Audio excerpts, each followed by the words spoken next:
Welcome to All Things Cardio-Oncology. My name is Steve Caselli. I'm the Executive Director of ICOS.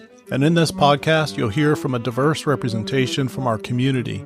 We want you to be both informed and inspired by their stories and experiences, and we're so glad that you've joined us today. Well, I want to welcome my co-hosts, Dr. Dan Lenahan and Dr. Arjun Ghosh, as normal. Guys, thanks for being here today. Dan coming in from the middle of the United States, Cape Girardeau, Missouri. Welcome, Dan.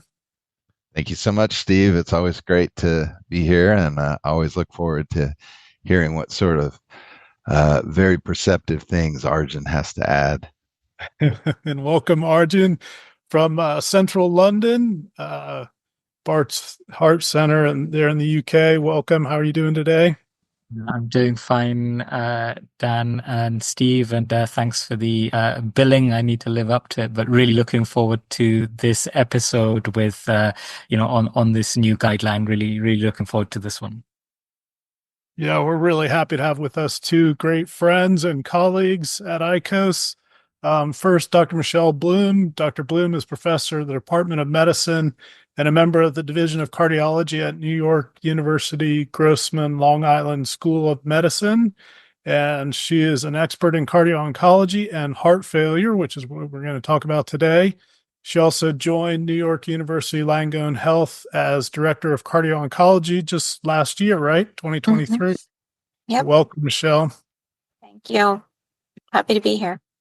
And joining her today is Dr. Anna Barac, another longtime friend and colleague at ICOS.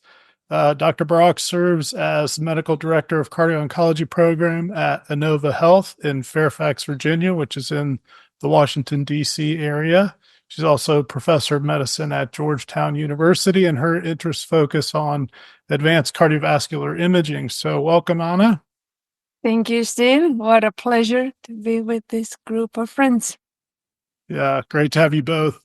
Well, in October of this year, the two of you were co-authors. Michelle, the first author, and Anna was the last author on a very important statement from the Heart Failure Society of America on cardio-oncology and heart failure, which is what we want to talk about today, that statement.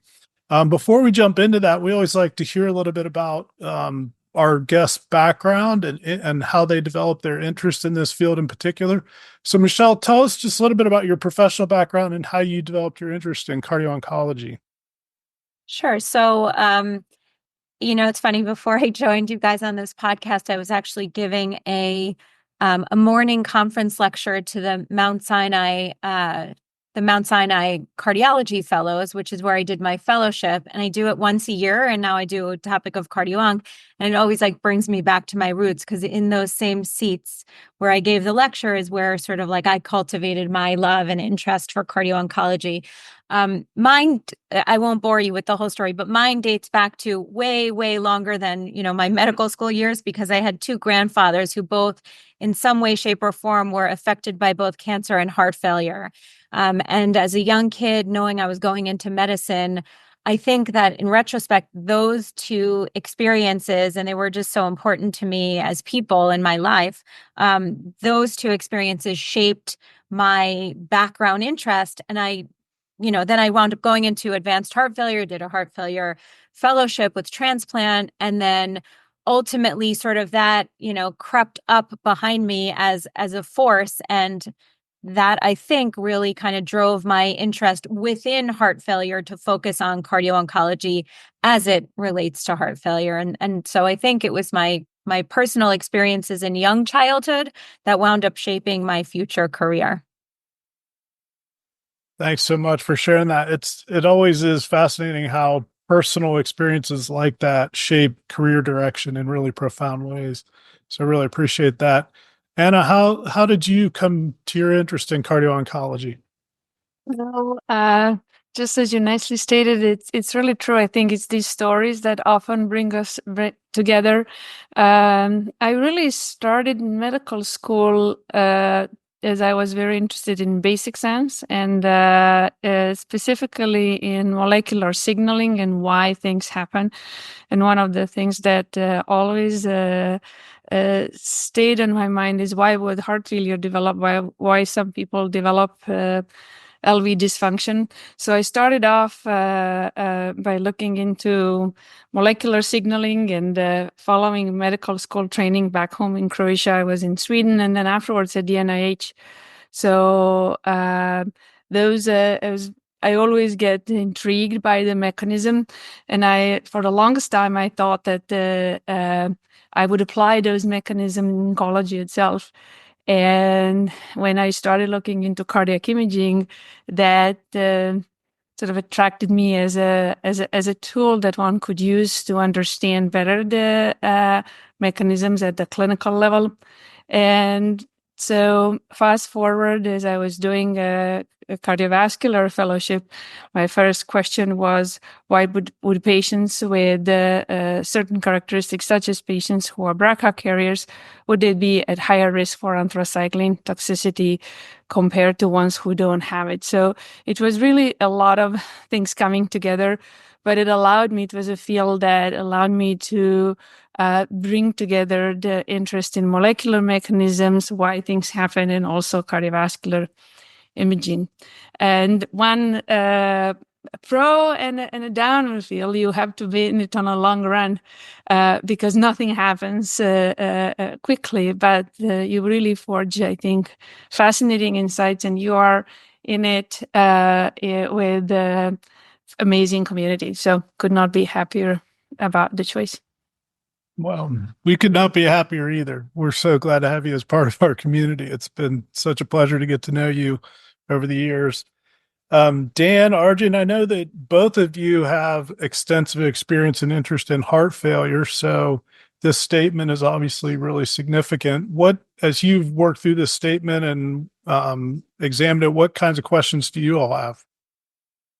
Yeah, well, I really appreciate both Anna and Michelle, your personal background that led to where you are right now, and we can only anticipate where you're going to go with that. But I would say I'd shared a very similar experience, and you could go way back, and then I could bore you with a long description. But the bottom line is that my first HFSA meeting was in 1999. And it was in San Francisco, and the plenary lecture was Art Feldman, and the basic premise of his lecture was that trastuzumab needed to be taken off the market. So it was the first time I went to the Heart Failure Society meeting. He was the existing president of HFSA at the time, and that was his lecture. And in the end, you all are highly familiar with, the initial data about trastuzumab, and in some high-risk population, 33% developed heart failure or some ridiculous number. And, that was the premise for taking it off the market. And I was sitting there just going, wow, a cardiology society is telling oncology to take a massive drug off the market. And I was like, this doesn't quite sit right. I was like, wow, I really need to learn more about this. And so that's actually was my first experience with the HFSA. And really since then, there's lots of very important interactions that we've had over the years. And when Michelle and Anna were planning on doing this document, I thought, wow, this is really great. This has come a long way since 1999. So we do want to hear about how you guys, decided to do this and collected a variety of authors, et cetera, and did a lot of work in the background. So understanding how the HFSA can go from in 1999 trying to tell oncology to take a massive drug off the market to this scientific statement. That's a long journey. So Michelle and Anna, how did you come to doing this? So I guess I'll start. So we were invited by the HFSA to do this statement, I want to say early 2022. So it really has been a long and wonderful but tortuous journey to get to the point where it was published last month. They asked us a couple of years ago, and to their credit, I think recognized that with the changing and rapidly evolving landscape of oncology, if heart failure clinicians had not come to realize that they were going to have to deal with these patients in some way, shape, or form already, then I think the writing is on the wall that at some point, every person who touches a heart failure patient or interacts in any capacity in this world of heart failure will need to at least have some background familiarity, because cancer therapy is evolving so rapidly and the therapies are becoming more complicated, and the toxicity is additive and mechanistically more complicated. And so I think, to HFSA's credit, they realized that it's sort of like, if you can't beat them, join them. Like, realize that the heart failure community needs to come to grips with these patients and at least have some type of source, a go-to document that a heart failure doctor or a heart failure clinician can grab and go in their clinic.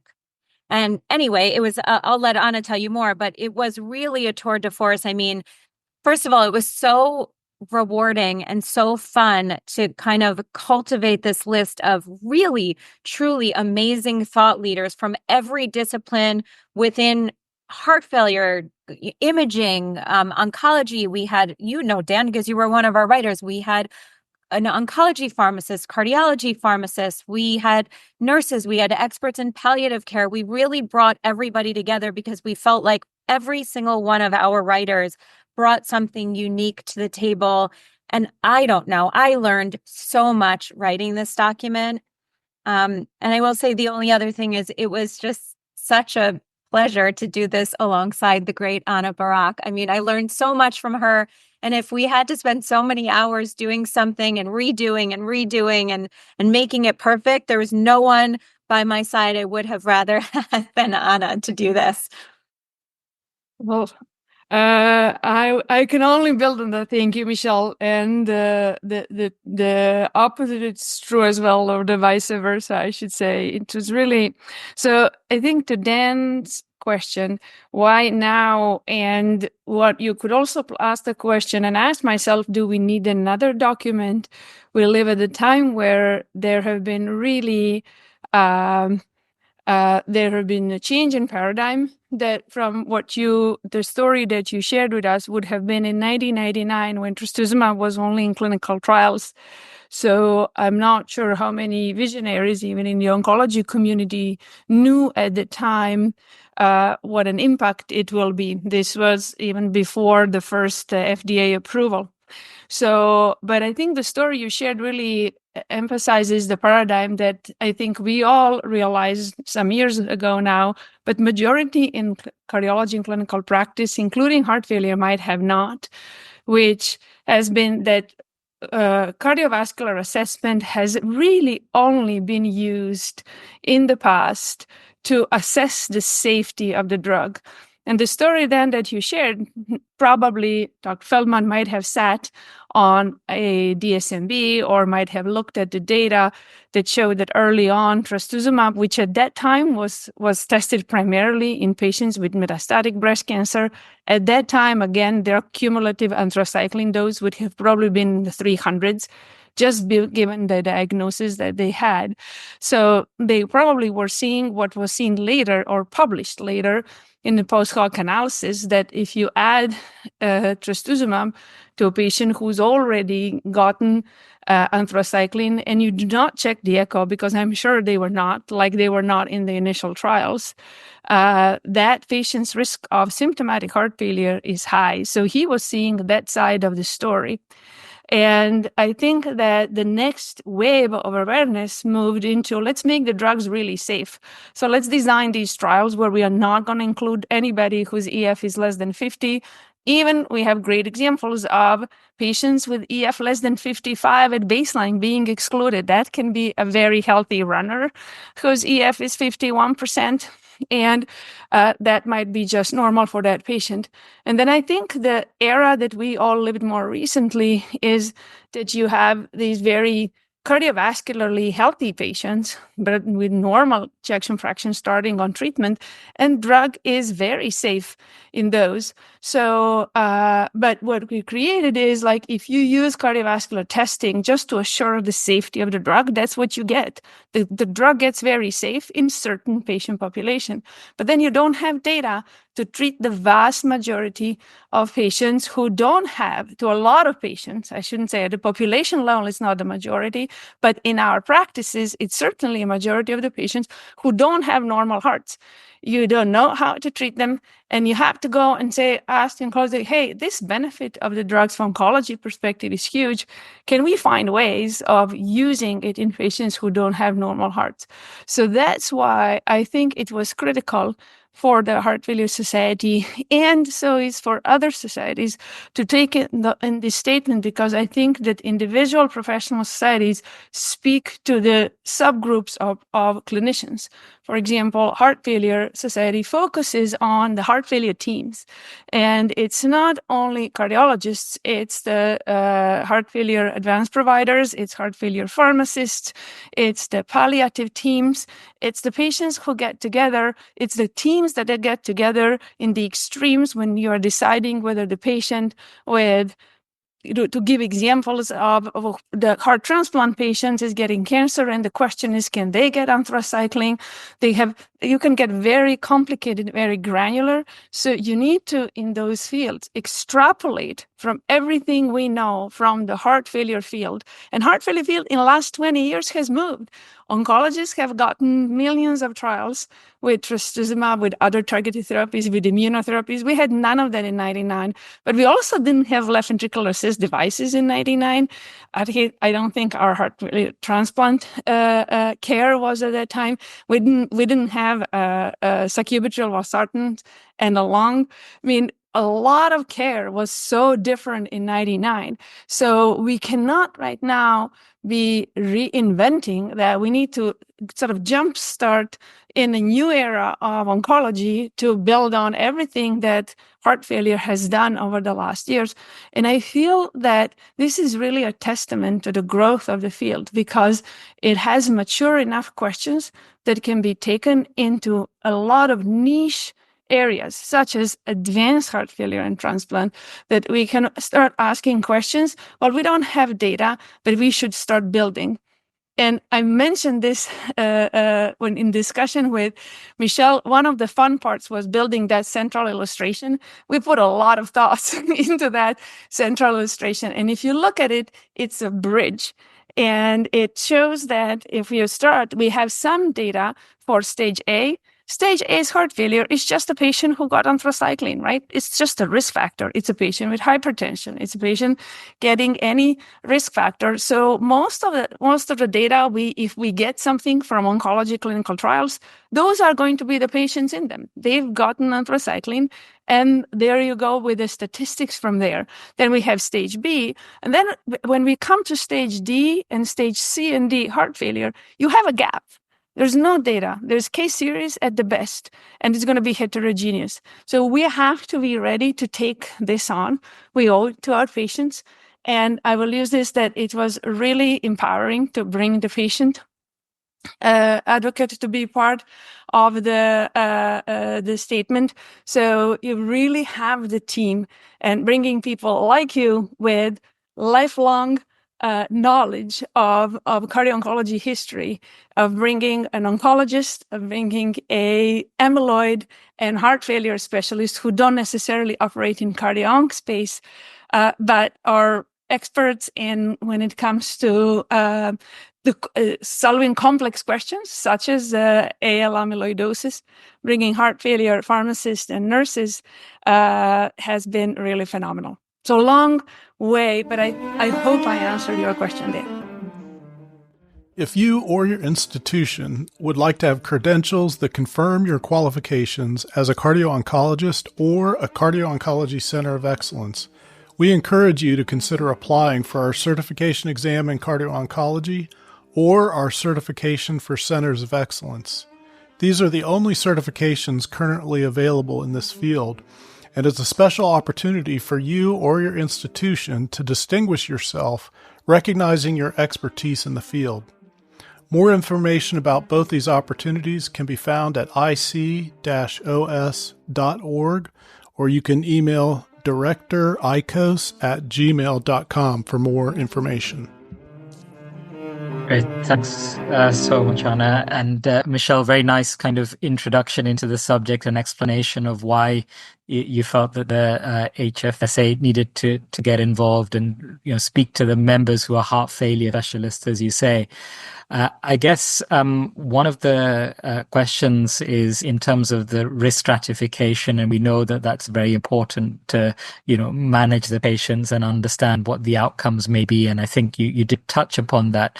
We had the HFA ESC and ICOS document from 2020 about risk factor risk stratification. So I just wanted to understand from you both, from your perspective, how would you approach the risk stratification based on your scientific statement?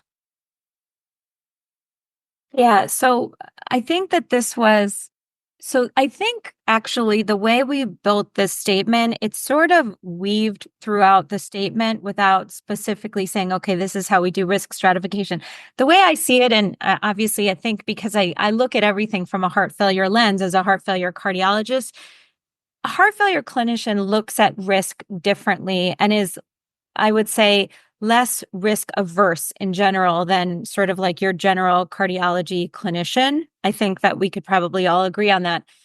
And so, of course, we have this beautiful ESC document, and I think it does a great job of really like the nuts and bolts of low, medium, high risk, very high risk, and how one would approach that.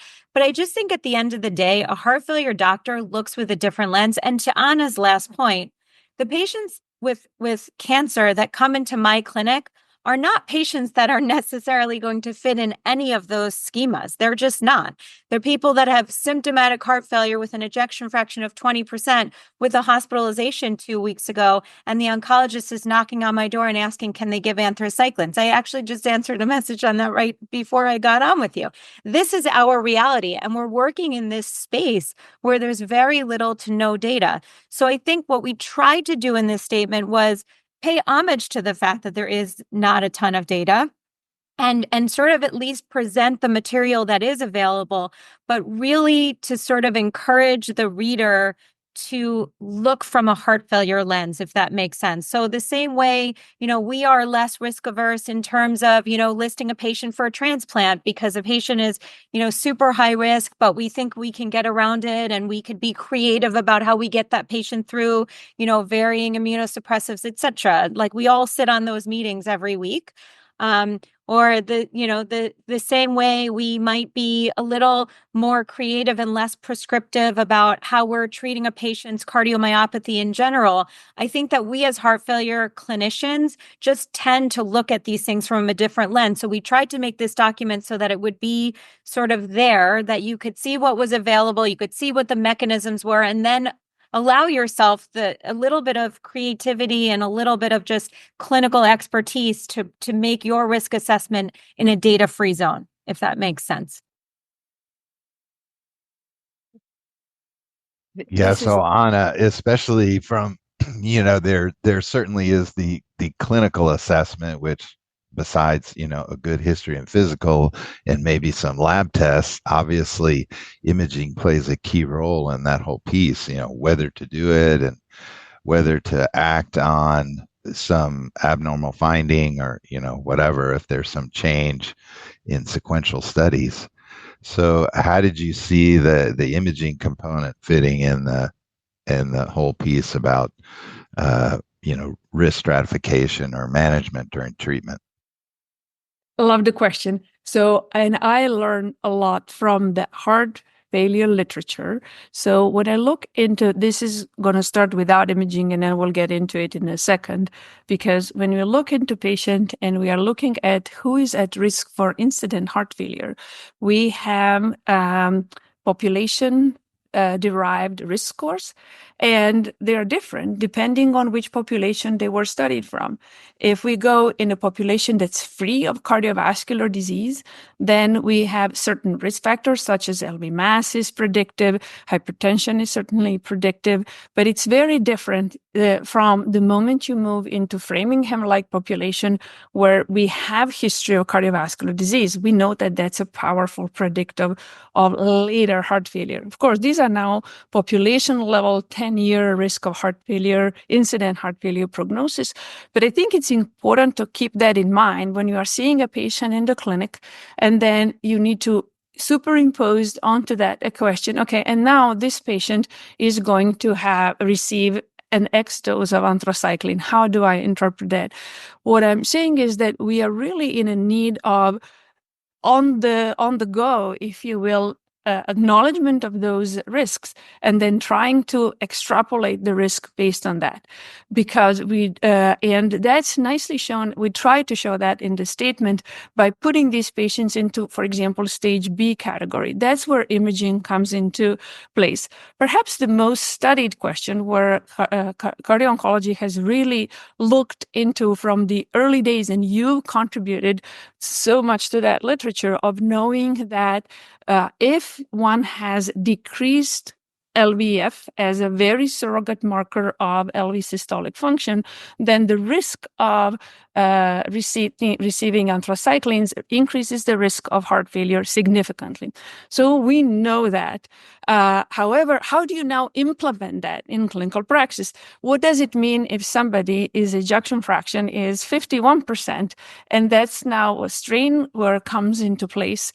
Does it really, I try to simplify it to myself and say, well, is this a normal ventricle or not? And if it's abnormal ventricle, which means stage B, that means that in that zone, they are probably going to be at the higher risk for heart failure. We also have a lot of data from the epidemiology to know that if the patient has long-standing hypertension, that they are more likely to get anthracycline-related injury. And the decision whether to give anthracycline or not is going to go on the weighing the benefit and the risk. So how low is the cardiac function, and how needed is the anthracycline in the oncology practice? I think that's where it comes. But I think that imaging plays in this specific area of LV dysfunction and risk of worsening or incident heart failure with the oncology treatment. I think it's the ventricular models. We have now also more granular data coming from Greg Hundley's work and also from Bonnie Keyes, looking into relatively short follow-up. We need a longer follow-up to know what's the longer-term risk. But I think that the changes in LV remodeling on a short run with anthracyclines tend to be relatively small. And I think we also in this space have reversed what used to be a statement that anthracycline-related cardiomyopathy and heart failure are irreversible.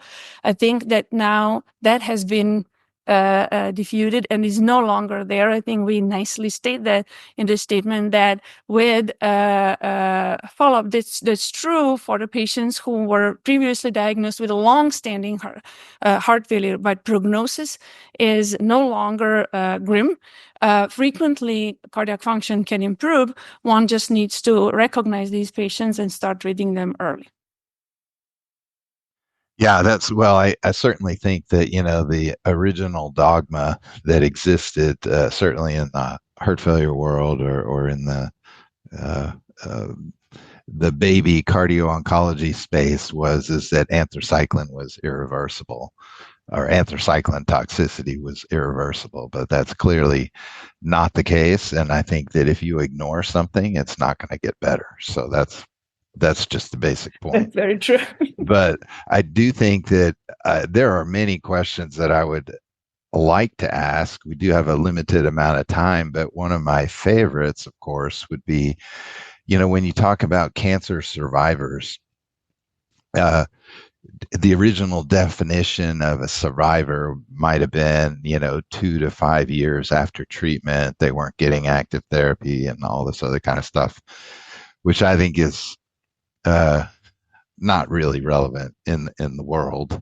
That a cancer survivor is, their point of survivorship starts at the moment of their diagnosis. So I think that this group is particularly interesting. And then further, when you have many of the cancers out there that, they're going to be treated indefinitely.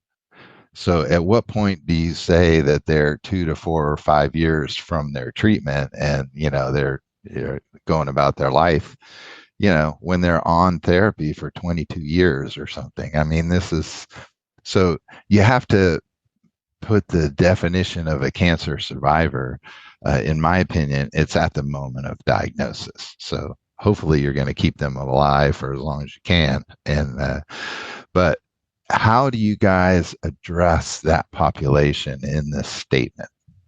And so, for example, especially the children or young adults, how that had a cancer diagnosis and now are in the adult world, how does this population present a particular challenge to you, or to the Heart Failure Society? So we had a particular area of the statement specifically dedicated to survivorship. And I actually think one of the nice things that we've made sure we really, really pushed to have this in was even that whole the whole section on the survivorship guidelines and comparing and contrasting the Children's Oncology Guideline, because we wanted to make sure that people understood what the definitions were. And we also wanted to make sure that people understood what the surveillance was supposed to look like for that population of patients. Because I think a lot of times when particularly these survivors of childhood cancer walk into a heart failure clinic, first of all, they're already, by the time we're a little biased as heart failure doctors, because by the time they walk into our clinic, they already have typically disease. And maybe heart failure clinicians aren't as used to sort of like the general surveillance guidelines for those patients and what really we're supposed to be doing, what type of follow-up we're supposed to be doing. So we made sure to put that in. But to your point, Dan, I don't know that this is exactly answering your question, but I think that it's really important. And again, we tried to do this in the statement to pay homage to the fact that this is a lifelong journey for these patients, right? So I agree with you. I think from the day they get diagnosed with cancer, we have to have a longitudinal plan, and we have to sort of have like a roadmap in place from a cardiology perspective for those patients.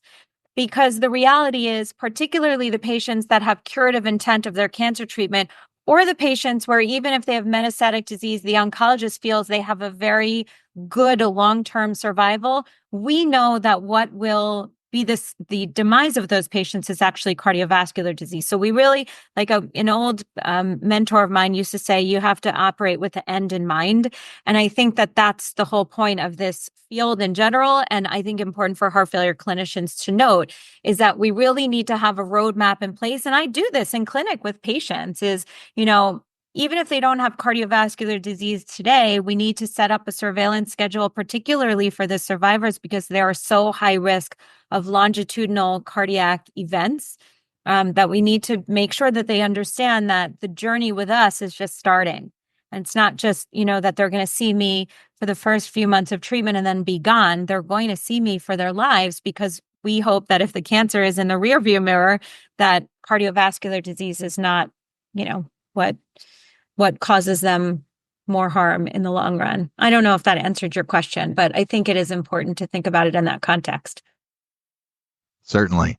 And then, Anna, I'm sure you have an opinion about survivorship and how it is represented in that document. But I did want to get to this question because I think it's right down your pipeline, which is, what are the exciting areas of research in cardio-oncology, and how do you think that relates to how we manage these problems? All right, those are two of my favorites, so I'll try to put them together. So I think that the most exciting part is to try to drill down and understand better the individual relationship of specific cancer, cardiovascular, and oncology risk so that we can better manage patients. So that goes a little bit back to your original question about the survivorship. I think it is already being defined in a very different fashion.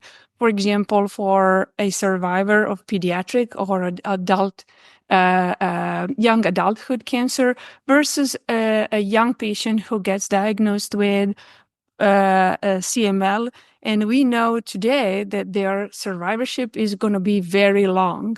That it should be very long. There's a number of lines of therapy. So I don't think it's realistic to think that we will always have a single set of recommendations, that the risk stratification for those two individuals are going to be the same, because they are very different. Their cardiovascular risks are likely to be very different, not only because different treatments are being used, because patient with a CML is going to get only targeted treatment, at least as a first line, and a second line, and the third line trying to prevent the blast transformation.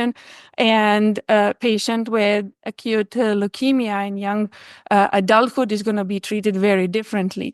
So it's not only the treatments that are different, but also their cardiovascular risks are going to be very different. So to me, the most interesting part comes from drilling down, understanding the cardiovascular risk, but also something that has emerged in literature over time, and it's being called reverse cardio-oncology. It's how can we learn more about the cardiovascular risk by studying patients' oncology characteristics and vice versa? Can we be smarter about preventing disease and understanding who are the susceptible individuals? And I think that's absolutely the most fascinating area. And what's nicely shown in this statement, we have to reach out to Heart Failure Society, to all heart failure providers. But the things that it's true on the other end, reaching out and working closely with specialists in CML, with specialists in CLL, with individual areas of expertise for certain cancers, because those, I think that we are moving along from calling all cancers cancer, right? They're very, very different, and our understanding needs to go down that path. So that will allow us to better understand the patient risks and really to become much smarter about thinking of our patients. Well, I feel like we're just getting warmed up, and we need to watch our time. But I love the passion that both of you have for this field, and particularly for patient care. I mean, obviously that's the end game, right? You all are so concerned about how to improve patient care, both short-term and long-term quality of life. So we thank you for your time today. We thank you for this amazing piece of work. And because I feel like we're just getting started with this conversation, I wonder if we could come back maybe in 6 months even and just have another conversation about how you feel this statement is starting to impact the cardio-oncology world. We'd love to follow up with you if y'all are be willing to give us more of your time. Any excuse we have to talk to you and Dan. I'm sure it'll be great. Thank you. Yes, thank you for bringing. Yeah. I love that the opportunity to start and end with the patient. I think it's what drives all the questions. And your point is excellent. Every document is only as good as we use it and implement it. So I would even challenge you. And then if you hear feedback, because your reach is global, of how are people using it? Are people think that there are major deficiencies? I find sometimes that there are these big problems that we find that really drive our greatest work. I'm sure that Dan will agree with that. Sometimes the biggest pieces came, well, this really doesn't work in practice. Let's find something else.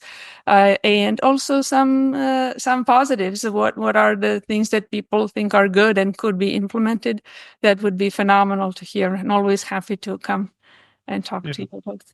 Yeah, absolutely. I agree. Thanks so much, Steve. And of course, Michelle and Anna. I think it's one thing, even if we talk about the ESC guidelines, they're really just an amazing document with a tremendous amount of work that went behind there. And if you were to ask Alex and Teresa, who were the chairpersons for that, was it worth it, or did it have an impact? Of course, Alex will be free to tell you how many times they downloaded and all that kind of stuff. But, the bottom line is that it's a very important signpost, regardless of whether you think it means, it's the best thing that's ever been printed, but which you can't possibly think that, but it is a very important signpost. And then I would say this seems to me to also be an additional signpost. I mean, if you want to go from here to New York, for example, you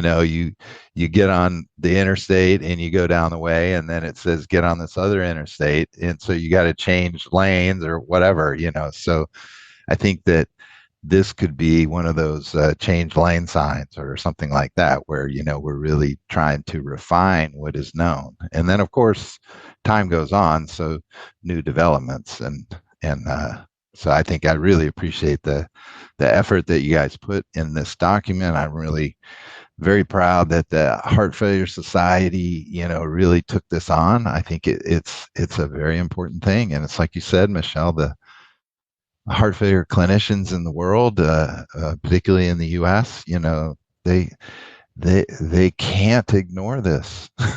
You cannot ignore it. It's right in front of you, and you're going to have to do your best, which I'm sure they all want to do their best, but giving them important information to kind of chew on while they make their decisions. I think I would say this is a very important signpost. Great. Thank you guys so much for having us. It was really a pleasure. All right. We'll have to come back anytime. Yeah, so we'll take a little time, let it sit there and percolate, and then see what you guys think about it in a few months. Sounds good. Thank you. Thanks. Thanks. For more information about ICOS, you can go to ic-os.org, where you'll find more information about all of our programs, including our weekly webinars, our board certification exam, and other resources that we know you'll find helpful. Thanks for joining us today, and we hope to hear from you soon.